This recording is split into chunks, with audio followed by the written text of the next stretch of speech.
Hey everybody, today is Thursday, November 10th, 2022, and we're here in Coatsville, Pennsylvania at the Fairview Cemetery. Look at this cemetery. It's actually pretty awesome looking. It actually looks out over the town of Coatesville, and as you can see on the other side of Main Street, on the other side of the town, on the other hill, there's actually yet another cemetery. Pretty epic and pretty old cemetery, very cool. But the reason why we're out here today is to see something pretty neat, though it's not exactly this, but I figured we'd start the actual video here at this grave because it is really awesome looking. Look at that. With the angel on top, that is so cool. Really interesting mausoleum here. I'm loving this. I love old decorative mausoleums. This is actually really cool. And you can see actually see inside this one, and it's actually quite disturbing now that I'm looking. Look at that. That is all dirt. It's been disturbed. I don't know if that's been dug up or if an animal got inside there or maybe zombies. Who knows? Either way, that's kind of creepy. We're going to walk away from this mausoleum with the disturbed ground because I don't know why it's been disturbed. And honestly, I don't know if I want to know why it's been disturbed. Still very pretty and beautiful looking mausoleum. But that is not the actual reason why we are out here today. We're out here to do a bit of a follow-up, if you will, to a video I shot about 2 or maybe, I guess, was it only a week ago? A week, maybe 2 weeks ago. I don't know, time kind of in my head these days makes no sense anymore. But just a few days ago, a week ago, we went out to the Exton Witch House. If you guys did not see that video, definitely go check it out. It was a video about this house out in Exton, Pennsylvania that supposedly, we're probably going to use that word a lot again in this video. I used it a lot in the other video, going to use it in this video, but supposedly at one point, the Ferrell family lived there and they were all witches, all dying around the same time of mysterious circumstances. And then supposedly again, were actually buried on the property in a witch's burial, which means you actually are buried standing up, not actually laying down in a coffin. So that is the story that surrounds that house. That is the supposed folklore of that house. Again, witches lived there, all dying at the same time under mysterious circumstances, and they were buried on property right behind the house in 4 graves. It was the mother, father, and two children. I don't know if it was sons or daughters, but 2 children buried there on property in a witch's burial. That is the supposed folklore surrounding that house. But today, we're gonna kind of put that folklore to rest, if you will, because we're actually here at the cemetery where that family is actually buried. So yes, that whole house apparently is just nothing more than folklore. It was an old, creepy, abandoned house that sat back in the woods. It's no longer creepy or abandoned. I mean, it's still kind of creepy, but no longer really abandoned. They've actually fixed it up. What they're doing to that property, I have no idea. I could not find any information on what's happening. It's now owned by like an industrial complex. So what are they doing to it? Who knows? Maybe using it as offices or something. It doesn't look like it's actually going to be functioning as a house, but it could possibly be. I have no idea what they're going to do to that house at some point. But right now it's all fixed up. It's nice looking. It's beautiful looking. You can actually go out there and check it out. You don't have to go through the woods, to trek through the woods anymore to actually do that. You just park in the parking lot of the industrial complex and literally walk right over to the house. There's a parking lot at the house. You can park right at the house and check it out. Maybe they'll open up to visitors, to guests at some point. They'll do tours. Who knows? But anyway, the Exton Witch House is there to be seen, but it's all just folklore. Like I said, creepy abandoned house that once used to sit back in the woods. People would go back there, they would vandalize, they would do all kinds of things. And in the basement of the house, you could actually find 4 gravestones for the Ferrell family. The Ferrell family's gravestones actually were in the basement of that house, which made the whole thing super crazy weird and super crazy creepy. But again, folklore got the better of everybody, and all this talk about witches once living in the house and them all dying at the same time and them being buried on property right behind the house, because behind the house there were these 4 little markers that actually look like where headstones once used to sit, and that's how the folklore began. Well, who knows if the family actually did practice witchcraft?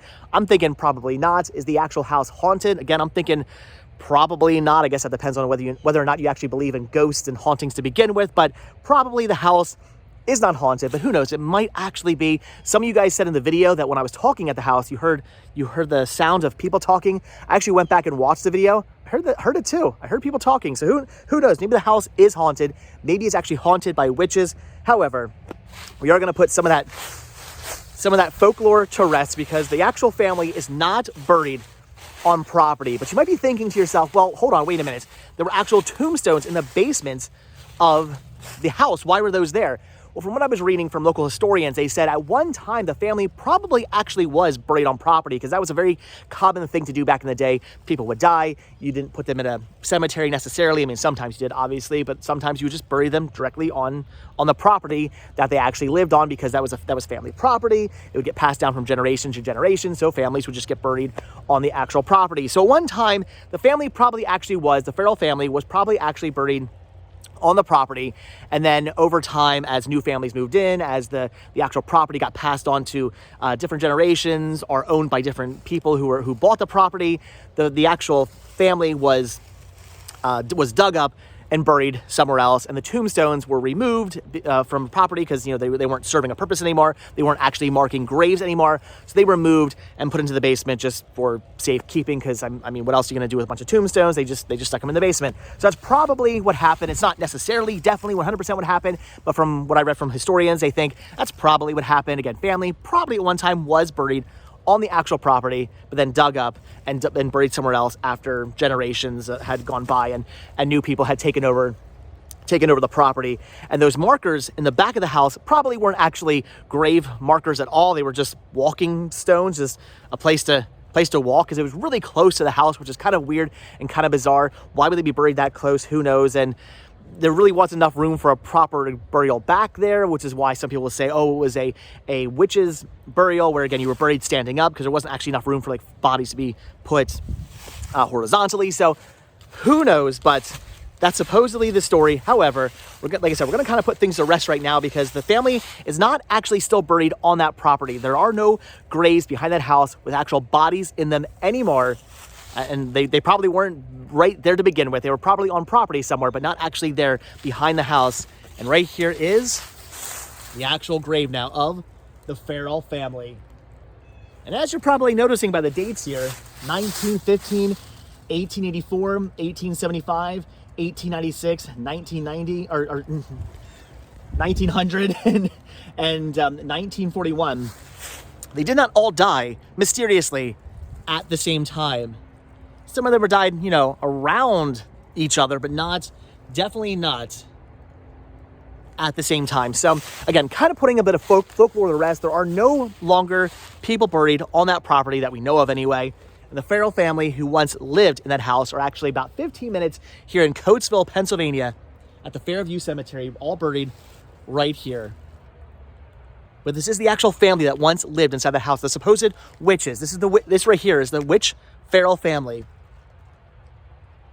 Probably not actual witches though, but again, folklore. I love folklore. I don't actually care that house probably wasn't actually occupied by people practicing witchcraft. I don't care that there aren't actual bodies buried on the property. I don't care that the property probably isn't even haunted anymore. I don't even care that they fixed up the property and it's no longer a creepy house sitting behind a Holiday Inn in the woods. You have to creep through the woods to actually get to. Now that it's a renovated house that you can easily get to. I don't care. I love folklore. I love like history, even if it's not real history, even if it's just made up history. It's fun. It's interesting. I find that kind of stuff very, very interesting. I find folklore just as interesting as actual legitimate history, but I certainly love to find the actual legitimate history. And right here is the actual Ferrell family who lived in the house. So they probably were actually, like I said, buried on property at one point, but no longer are. The tombstones were there to mark the graves that once were on property, probably, most likely, according to some historians that were talking about it, but they're no longer there. They're no longer buried on property. They are definitely not buried behind the house any longer. They are actually here in the Fairview Cemetery in Coatesville, Pennsylvania. And again, as you can see, they did not all die mysteriously at the same time. They all died different years around each other, but not actually all at the same time. But all right, guys, just wanted to bring you out here. Really awesome cemetery. It's early in the morning. Very, very interesting, very awesome cemetery. I'm probably actually going to walk around a little bit more just to check this place out because it is so beautiful. I'll probably take some photos. If you guys don't follow me on Instagram, definitely do that. On Instagram at Retro Rest Stop on Instagram. There's going to be a link down below in the description of this video. I actually post photos from everywhere I visit. So anytime I go somewhere and I show you guys something in a video, I do a vlog on something, I will take photos of that place and post them onto Instagram. So if you're into photography, you want to see photos, more photos of places that I visited, definitely head over to my Instagram and check that out at Retro Rest Stop on Instagram. I will take some photos. This is a really awesome looking cemetery. Like I said, definitely want to walk around here a bit more and explore the place, but just wanted to bring you guys here to show you the actual resting place of the Ferrell family, of the Witch family, the Exton, with the, I'm gonna, quotations, the Exton Witch family, the Ferrell family, who once lived in the Exton Witch House in Exton, Pennsylvania, now buried 15 minutes away here in the Fairview Cemetery in Coatsville, Pennsylvania. But all right, guys, that's it. So as always, thank you all so much for checking this video out. Be sure to hit that like button, hit that subscribe button, and of course, check down below for links to Patreon. If you guys do become a patron, I will send you a postcard every single month from the road. Also check down below for our link to Spreadshirt, where you can pick yourself up Retro Rest Stop t-shirts. Proceeds, both from Spreadshirt and from Patreon, do good help putting gas in Vanabelle or in Pumpkin, so we can come out to interesting places like this, and I can give you guys some cool, interesting, unique history about supposed witches. But all right, guys, so that's it. Like I said, thanks for watching. Hit the like button, hit the subscribe button. And if you guys do subscribe or you are subscribed, I will see you in tomorrow's video. All right, thanks for watching, guys. Have a good one. Bye.